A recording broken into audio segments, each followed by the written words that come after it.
To Serve Man, starring Blair Underwood with Stacy Keach as your narrator, was adapted for radio by Dennis Etchison and written for The Twilight Zone by Rod Serling, based on a short story by Damon Knight. Heard in the cast were Doug James, Alyssa Fraden, C.J. Amari, Amber Lake, Christian Stolte, Jeff Lupetin, Kip Karstedt, Terry Berner, Tony Sancho, Alex Sopener, Steve Keys, Joby Cerny, Kurt Nabig, Amanda Amari, and Rick Arthur. To learn more about the Twilight Zone radio dramas and to obtain audio cassettes and CDs of these programs, visit our website at twilightzoneradio.com. The producers of The Twilight Zone wish to thank CBS Enterprises, Carol Serling, Dennis Etchison, Dick Brescia Associates, Claire Simon Casting, Terry Jennings, XM Satellite Radio, Sirius Satellite Radio, our sponsors, and our radio affiliates for helping make this series possible. This copyrighted radio series is produced and directed by Carl Amari and Jason Mallow for Falcon Picture Group. Doug James speaking.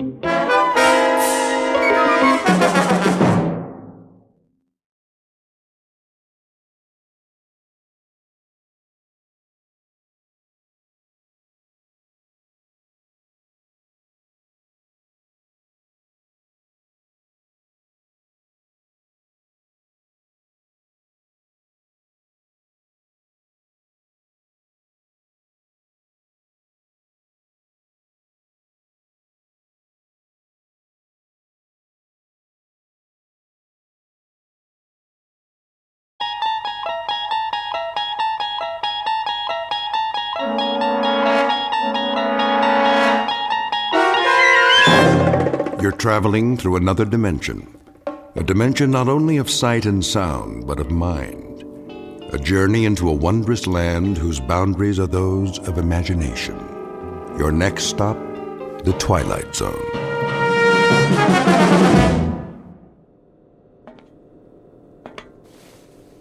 Mr. Chambers. Mr. Chambers. Now what? It is a mealtime. Repeat, mealtime. How exciting. Kindly state your preference, please. You really think I care? We have a full menu on board, suitable for human consumption. It has been designed to meet your dietary needs. I don't have an appetite. That does not compute, Mr. Chambers. I said I am not hungry, all right, ship? Very well. I'll let you know when.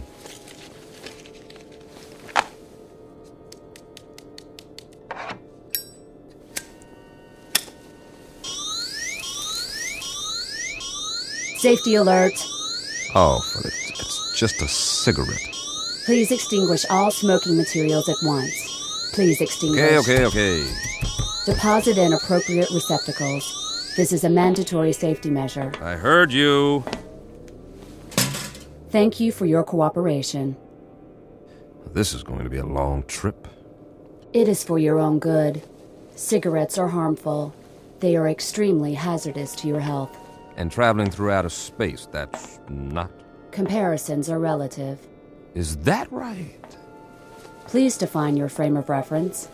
Well, here's a reference for you. The moon. Which moon? Anyone will do. As in, why don't you go take a flying jump at it? Kindly repeat. Forget it. You do not care for food at this time. Leave me alone. You do not care. Yes, I do not care for food at this time. Very well. Very well. Oh, ow! Oh, my hand. Please refrain from striking the walls of your sleep module. How do you expect me to sleep if you won't stop talking? We only seek assurance that your needs are being met. Your well-being is our primary concern. Yeah, right.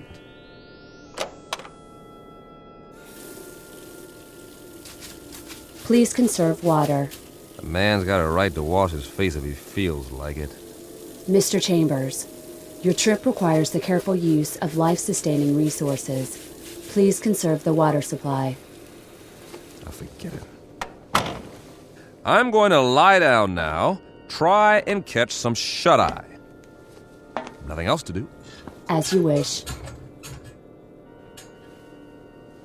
Wait. Are you there, ship? Yes? What time is it? Your question is meaningless. Why? There is no time and space. Look, I only want to know. This is to say, there is no chronology that can be calibrated without a reference point. What time is it on Earth? Can you tell me that without an exercise in Euclidean geometry? Just tell me what the time is back home. What is the location of back home? New York City. In New York City, it would be 12 noon. 12 noon. Imagine that. I do not understand your request. Please rephrase. Leave me alone now. You wish solitude. Yes, I wish solitude. Very well.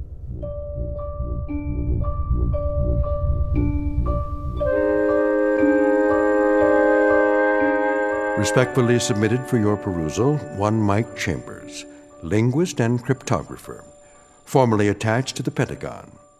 A highly educated individual who can break any code and decipher any language, at least on Earth. A man who shook hands, figuratively speaking, with a modern-day Christopher Columbus from another world. The height of this creature, a little over 9 feet, give or take a few millimeters. Weight, in the neighborhood of 350 pounds. Origin, unknown. Motives? Well now, therein lies the tale. And it's no ordinary one. You'd best hear the story from Mr. Chambers himself. Just remember, you're not on the Earth anymore. You're traveling at something close to light speed on a journey that will take you directly through the Twilight Zone.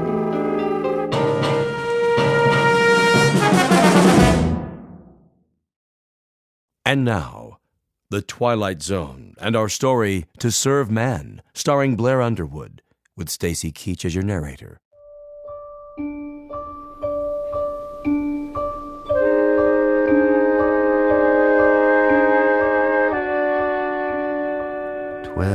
Noon. Somewhere, but not here. This is the way nightmares begin, or more to the point, the way they end. Very simple, direct, and unadorned, incredible. And yet, even while they're happening, we learn to live with them. We digest and assimilate new information as best we can, beginning with the smallest bits, the ones that are easy to process. So, if it's 12 o'clock noon back home, the only home you've ever known, that's what occupies your mind. You don't think about sidereal time or when it will be 12 o'clock the next day or the day after that. We live in the moment, but that's precisely what we should have been thinking of. All of us. Tomorrow and the day after tomorrow.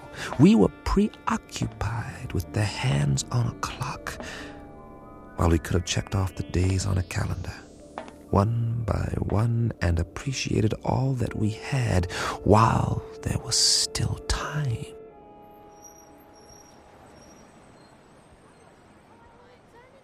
It started on an April day. It was noon then, too.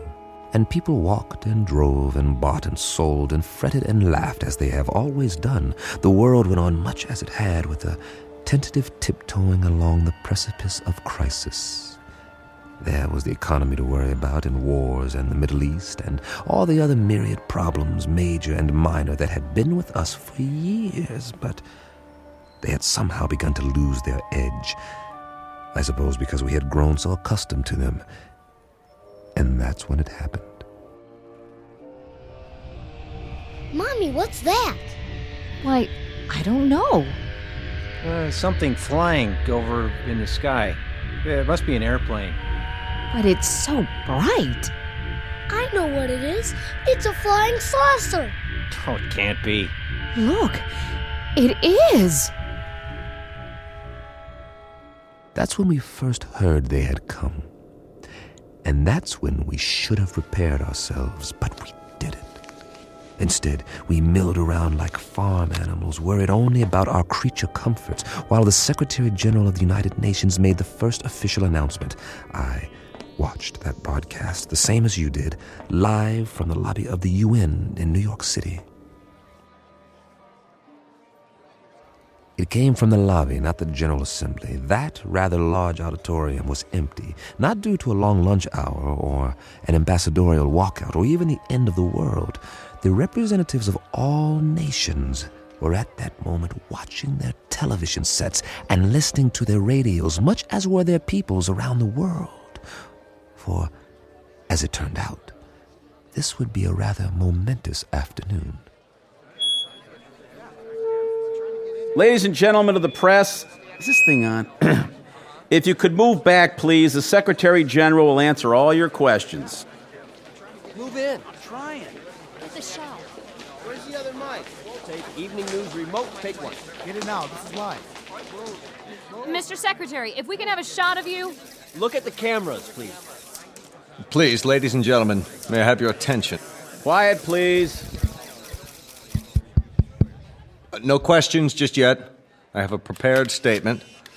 I say I have a prepared statement. Would you give me your attention, please? I'll read it now, if I may. Ladies and gentlemen, I should like to recapitulate the events of the past 11 days.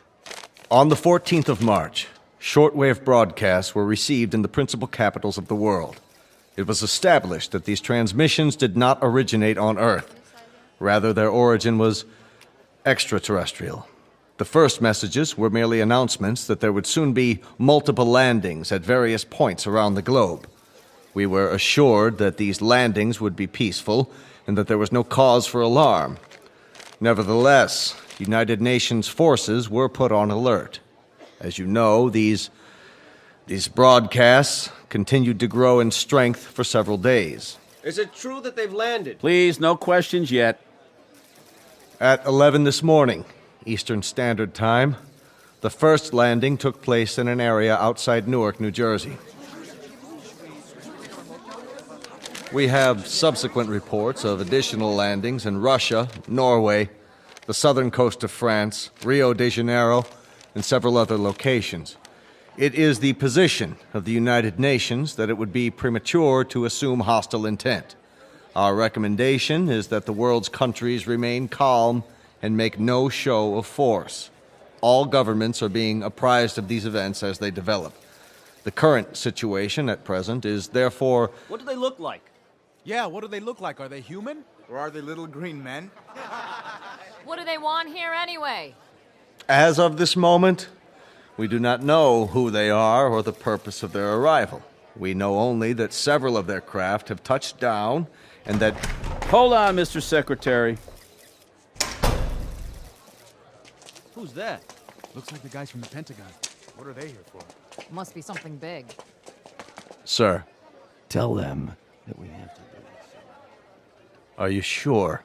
Quite sure. We've cleared it with the White House. All right. It seems that one of the craft has just landed a few blocks away. One of the representatives of the visitors is apparently on his way to this building. Now? All the wires there. Give me a direct feed, now. It appears that he has requested an audience with the General Assembly. That's correct. In a few moments, we'll reassemble in the... Good Lord.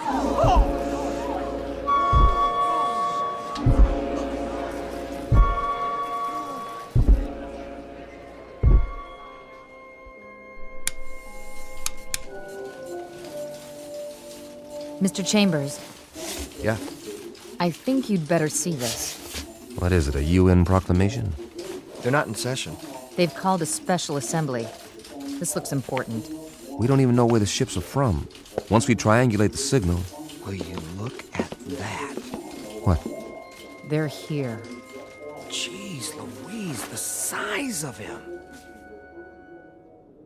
That was the first time I saw him, or it, or whatever it was. I still don't know. Judging by the Secretary General, it was at least 9 or 10 feet tall, and I stood there watching the TV screen like everyone else, and just like you, I didn't know quite what to think.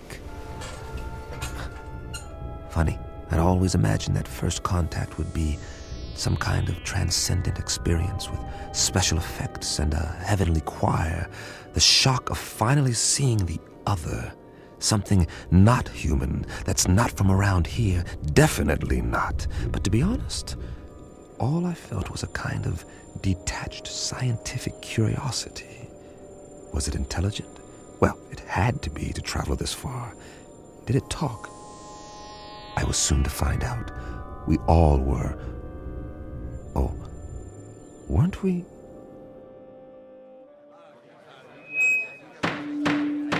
Come to order, please. May I have your attention? Not all of our member nations are here yet, but our visitor has requested an opportunity to address the assembly. So, for the moment, I would ask you all to be patient. Please, order! Order! Remain calm! The floor is yours, Mr. Or rather... Ladies and gentlemen of Earth, we greet you in peace and friendship. We come from a planet beyond your solar system and well beyond your galaxy. A planet far more developed than yours. Why are you here? To establish... Hey, what's that book? Get a picture of it. What's the title? I can't see. He's not even moving his lips. He doesn't have lips, does he? To establish embassies here, and in the near future to set up reciprocal visits between Earth people and Canimets. Canimets, what's that? Must be what they're called. Write that down. Canimets. How do you spell it? Speaking on behalf of the governments of the people of Earth, we bid you, Canimets, welcome. How shall I address you? I have no name, as you understand the term, but you must have many questions. Please, feel free to ask me anything at all, of any nature. We have a great many questions, but to proceed in an orderly fashion, how did you discover us? How do you know our language? And as to your own planet, what is its political and social makeup? Of course, we most fervently wish to know why you have chosen us to... First of all, we must make the following admission. We do not know your language.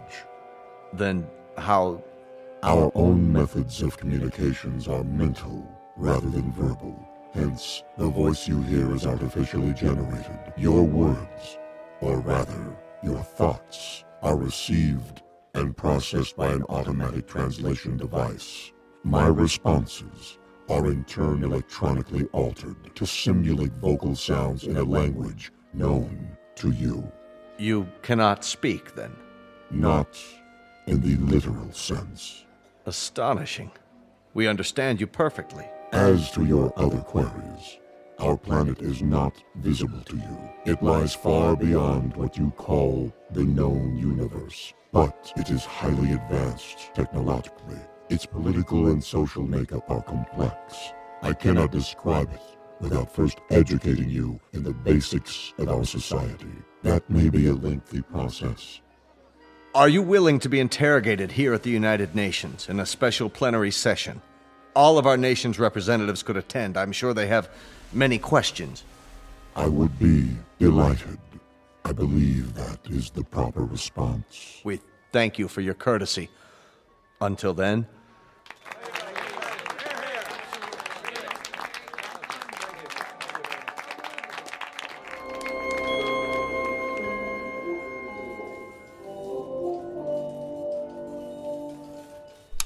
Well, that's it. For now. I can't get over the size of him. Are you sure they're not using trick photography? No way. It's a live feed on all the networks. What do you make of that little book? It only looks little in his hands. It's probably a perfectly normal hardcover. There's nothing normal about it if you brought it all this way. Maybe it's a dictionary. The most commonly used phrases. You wouldn't need a dictionary. He said they have an automatic translation machine. A guidebook, then. Protocols, that sort of thing. There's something printed on the cover. If we could just get a view of it. It's not in any language we know, that's for sure. No, maybe not, but any group of symbols can be deciphered. Even non-human symbols?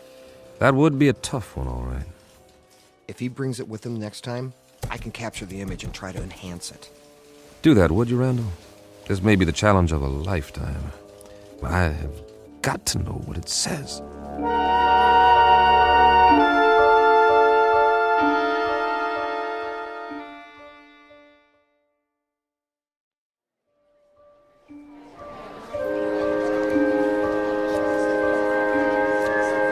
Come to order, please.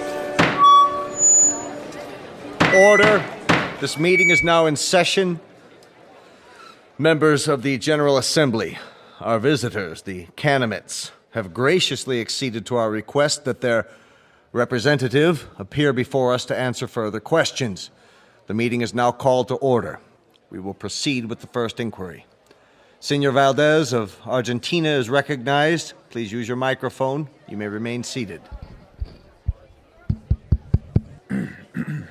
Why, may I ask, why exactly have you chosen our planet for this visit? It has come to our attention that Earth is plagued by many catastrophes, both natural and unnatural, all of which could be easily prevented. We are here to help you. Recognizing Dr. Denis Levesque, the representative from France. Your question, please. Monsieur Canamet, my government wishes me to ask you, what is the nature of your help? What form will it take? Indeed, if we should choose not to avail ourselves of this assistance you mentioned, your response would be?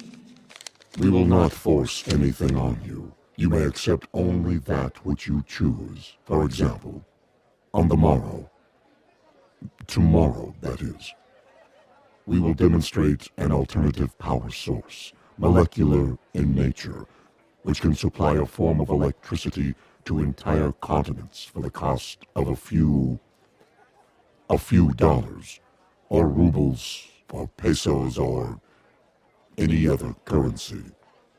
You will find it extremely economical. Mr. Grigori. Mr. Grigori, the Russian delegate, you have the floor. We would like to ask the Canamit directly, man to man, what are its true motives? Are we to assume that your purpose is totally altruistic? That you have an abiding interest in helping others?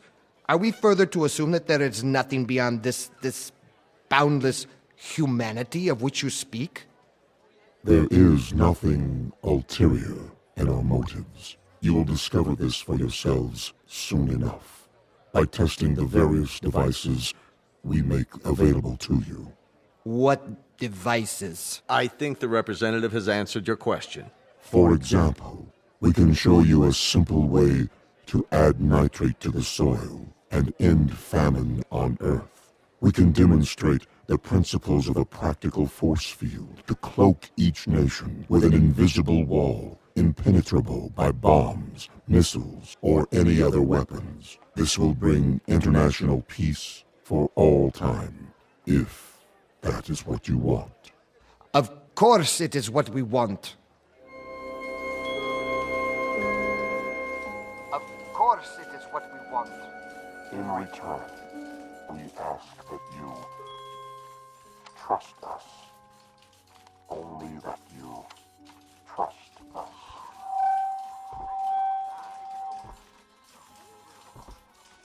All we're saying is give peace a chance. Well, why not? Nothing else seems to work. Wait a minute. Enlarge the image.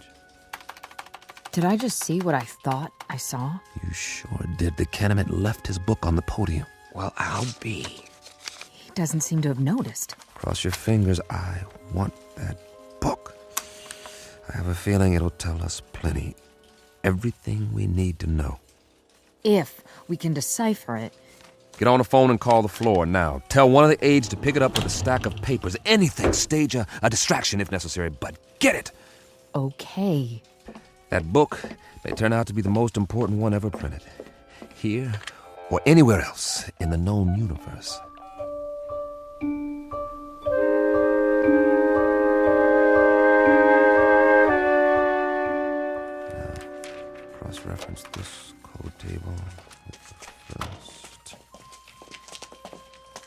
Well, Chambers? I've almost got it, Colonel. What have you got? For starters, a migraine headache and a bad case of eye strain. We're wasting our time. He can't lick it. Not in 8 hours, I can't, Colonel. It took almost a year to crack the Japanese code in World War II, and they had an army of experts working on it. This is the language of people from outer space, probably 500 times as intelligent as we are and 1,000 times more complex. You need help? All donations gratefully accepted. But, Colonel, I showed this book to everyone on my staff, and I've had a dozen people working on it since late last night. And? You must have some idea. See for yourself. We've tried pretty much everything. Single transposition, double transposition, every method of cryptography there is. Nothing seems to work on these pages. They're more like hieroglyphs, but with no known pictographic references. Is that what they are? Hieroglyphs? They have certain things in common with ancient Egyptian writing, but much more complicated. And we have no Rosetta Stone to decode it. So I can't honestly say whether we're any closer now or if we're still a million miles away. So you can't decipher it? We can keep trying, that's all. Standard, reverse, direct, systematically mixed, keyword mixed, random mixed, reciprocal conjugate, every sequence we can come up with. But I can tell you something right now, Colonel, both of you. This is a tough nut. A real tough nut. If it weren't so important... It must be. That Canamet, or whatever he calls himself, made reference to it every third line in his speech. The White House agrees. If we could understand this book, we might be able to decipher the Canamets themselves. I'm beginning to wonder if they need deciphering. What? Well, they've done all right by us so far. You mean they're demonstrations? As parlor tricks? They don't seem like parlor tricks. That nitrate device they used in Argentina this morning. Now the soil has more vitamins in it than a health food store. That doesn't prove anything. I know that part of the country. It's as barren and fruitless as any place on Earth, and there are actually weeds growing in it now. 6 hours after the nitrate process. And the answer is in this book. It might be. And we might lick it or we might not, but I've got a strange feeling that... That what? That we're looking a gift horse in the mouth, and I've got another funny feeling, too. And that is? That if these Canamets are as helpful as I think they are, you two boys will be out of a job, and so will I, in all probability. And very likely so will the whole UN. You won't need armies, or navies, or air forces, or security divisions, or world courts. They'll all be obsolete. Am I to assume, Mr. Chambers, that this is a scientific analysis, or just some Kentucky windage? I don't know what it is, Colonel, beyond an instinctive feeling. The same feeling tells me that when everyone on Earth gets enough to eat, when there aren't any more wars or diseases or famines, this world is going to be a Garden of Eden that stretches from pole to pole.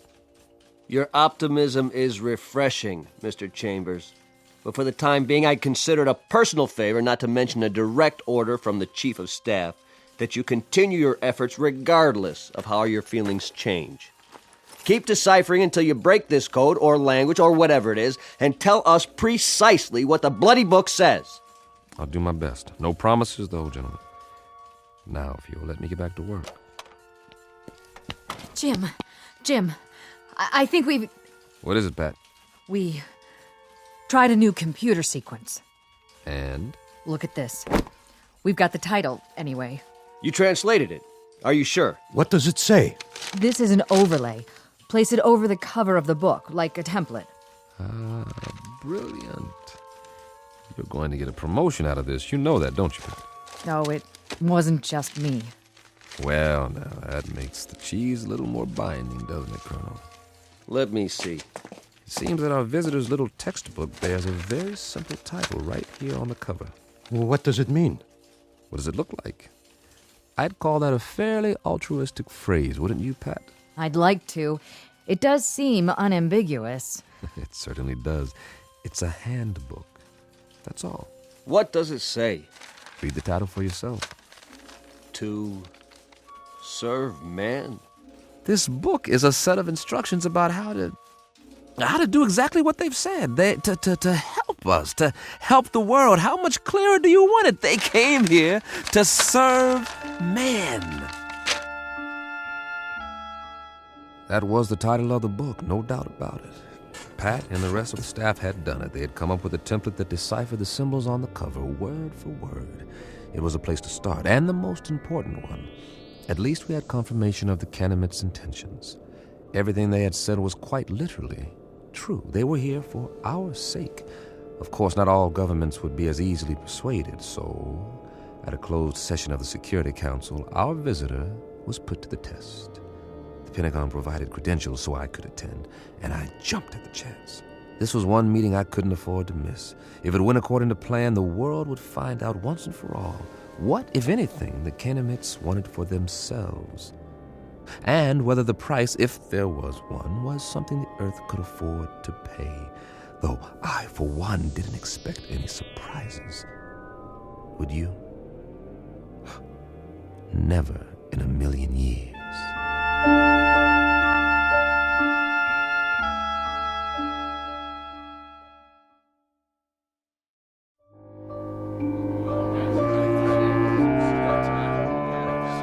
Gentlemen, let's begin. If you'll please be seated. The purpose of this meeting is to acquaint you with certain tests conducted over the past week. At the request of several delegates, and with the full consent of our guests, the Canamites, these tests were photographed and recorded. You may now view the results. The tests were conducted by members of the National Science Academy and witnessed by a team of experts. If you'll watch the monitor at the front of the room. Lights down, please. Begin the tape.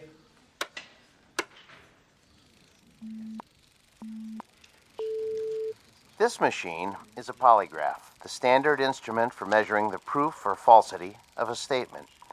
Since the physiology of the Canamites is unknown to us, our first objective is to determine whether they react to these measurements as human beings do. We will now proceed with a dry run to establish a baseline reading. Are you ready? I am ready. I trust our small chair is not too uncomfortable? Not at all. The sensor attached to the torso registers the pulse rate. The second attachment shows electrical conductivity in the palm of the hand as perspiration increases. And the third connection shows the pattern and intensity of electrical waves emanating from the brain. With human subjects, these readings vary markedly, depending upon whether the subject is speaking the truth. I understand. Then let us begin. And please answer the questions as I instructed you previously. Very well. Regarding the relative size of Canamites and human beings, tell me if you would, which is taller, a human or a Canamite? Humans. I shall now repeat the question. Which is taller than the other, a human or a Canamite? A Canamite. Very good. Next question. How did you come to this planet? We walk. Once more, how did you come to this planet? In a spaceship. Excellent. My colleagues and I are satisfied that the mechanism is effective. Now, I shall ask our distinguished guest to reply to the question put forth by several UN delegates. Namely, what is the motive for the Canamites in offering so many gifts to the people of Earth? On my planet, there is a saying. There are more riddles in a stone than in the philosopher's head. The motives of intelligent beings, though they may at times appear obscure, are simple compared to the complex workings of the natural universe. Therefore, I hope that the people of Earth will understand and believe when I tell you that our mission upon this planet is simply this: to bring to you the peace and plenty which we ourselves enjoy, and which we have brought to other races throughout the galaxies. When your world has no more hunger, no more war, no more needless suffering, that will be our reward. Thank you. Most profoundly. There you have it, gentlemen. Lights, please. I should like to pose a question. Yes, Grigori. Who is responsible for that circus? I assure you, Grigori, the tests were quite genuine. A circus, a second-rate farce. If they were genuine, Mr. Secretary, why has debate been stifled? There'll be time for discussion tomorrow, the next day, and throughout the week. No one is stifling debate. I would remind the delegate from Russia that everything the Kenemet has promised is not only worked, but worked beyond our expectations. The force field that was tested yesterday morning, nothing could get through. And suddenly we find ourselves in a brave new age, when none of us need fear a hydrogen bomb or a missile. We are on the threshold of peace, Monsieur Gregory. Peace as we have never known it. Niet. I say niet.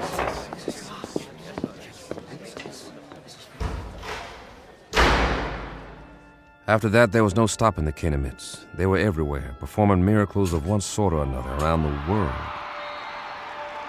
Famine became a thing of the past as the fertility of arable land increased 100%. The force field proved impervious to any known weapons. Then came a cure for cancer, heart disease, what have you, and all from a simple injection. It's hard to say whether the Kenemets enjoyed their role as saviors. Their eyes were so wide apart and set so deep in those big, bland faces that you couldn't read much of an expression. With only a tiny circular hole for a mouth, one that never moved, it was impossible to know what they were thinking because they never spoke. They weren't stern faces, only controlled, placid, almost like kindly masks. And they all looked exactly alike. They sounded the same, two calm, mechanical voices that came out of the translation devices under their robes. And then, one day, we were all out of a job, just as I had predicted. The computers and fail-safe machines in the Pentagon sat idle, covered in plastic sheeting, because no one was needed to run them anymore. As for code breakers, I might as well have stayed home. But something kept me there, as if I was waiting for the other shoe to drop.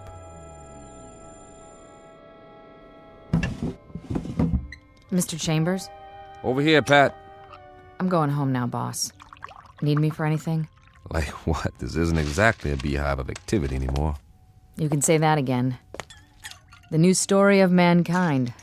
Nobody needs to decipher anything because, well, there aren't any more codes. Because there aren't any more secret messages. I know. Drink? Well... One for the road, on the house. All right. Odd. What is? I mean, not reading about wars or insurrections or anything anymore. There's a rumor that they're going to disband the United Nations inside of a month. Here you go. The new millennium. Cheers. Cheers. How many Kenemets are here? Anybody ever figure it out? A few thousand, I guess. They've got embassies in every country now, and for everyone that comes, 1,000 of us take off on one of their ships. The reciprocal visits they promised. Now that's the odd thing, the ease with which human beings adapt. It's fantastic.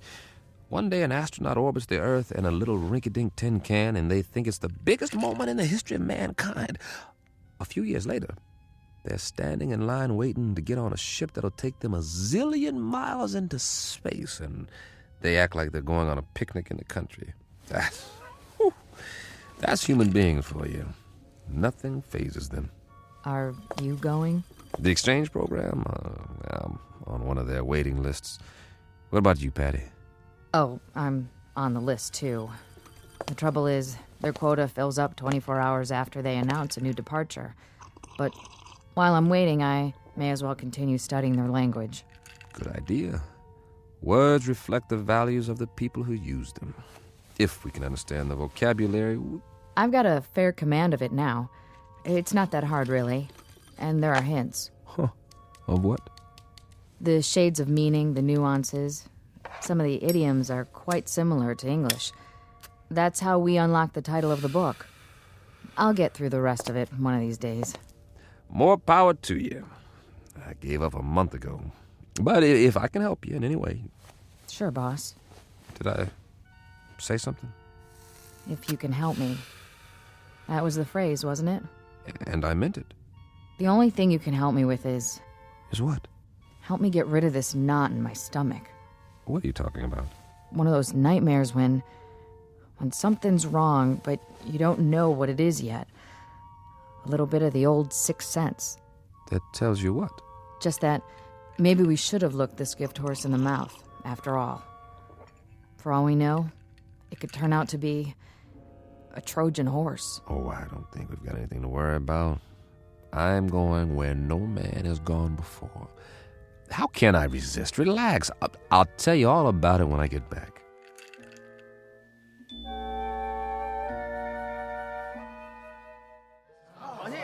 Please, get in line. One piece of luggage per person. This way to the loading platform.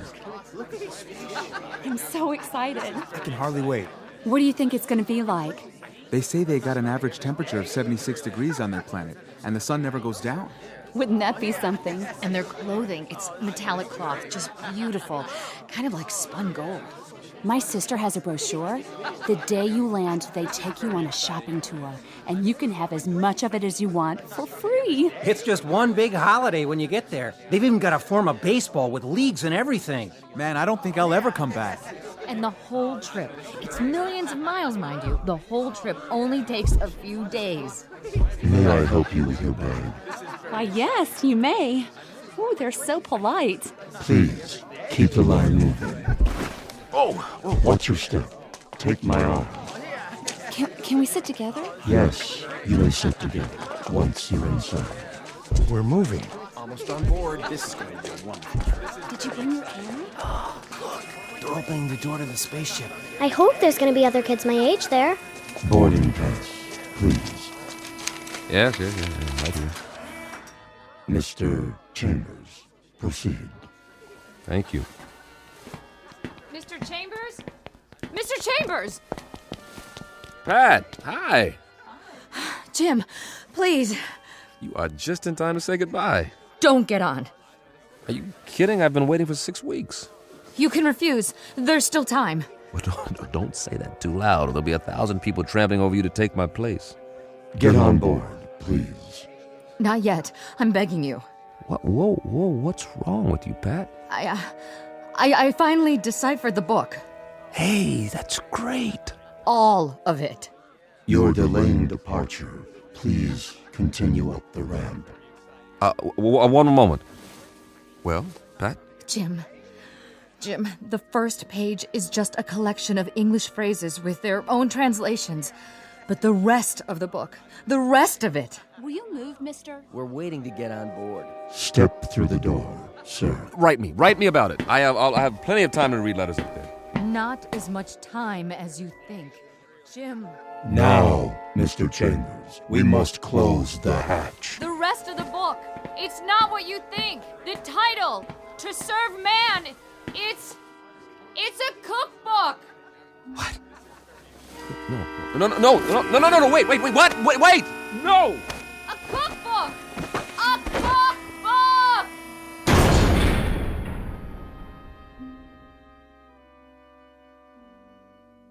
A very specific difference in points of view.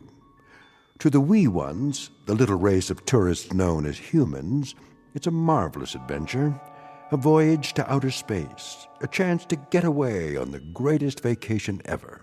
But to the extra-large, granite-faced individuals known as Canamites, it's nothing more than a cattle car, a very comfortable supply ship, bringing food from the other end of the universe to a place where appetites must be enormous.